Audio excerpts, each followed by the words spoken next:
through the ghoul-guarded gateways of slumber, past the wan-mooned abysses of night.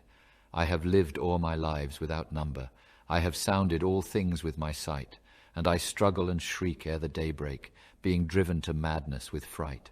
I have whirled with the earth at the dawning, when the sky was a vaporous flame. I have seen the dark universe yawning, where the black planets roll without aim, where they roll in their horror unheeded, without knowledge or lustre or name.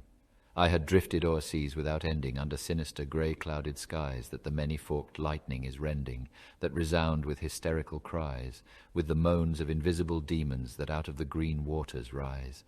I have plunged like a deer through the arches of the hoary primordial grove, where the oaks feel the presence that marches, and stalks on where no spirit dares rove, and I flee from a thing that surrounds me, and leers through dead branches above.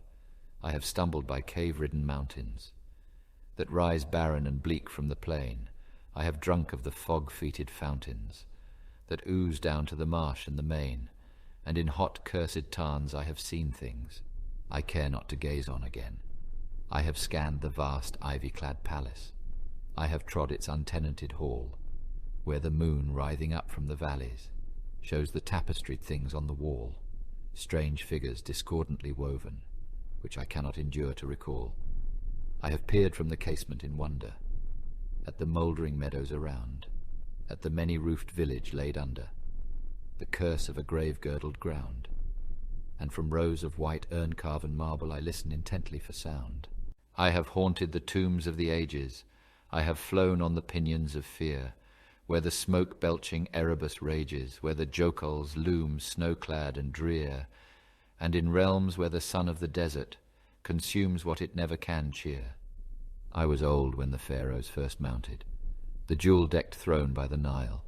I was old in those epochs uncounted, when I, and I only, was vile, and man, yet untainted and happy, dwelt in bliss on the far Arctic isle. Oh, great was the sin of my spirit, and great is the reach of its doom. Not the pity of heaven can cheer it, nor can respite be found in the tomb.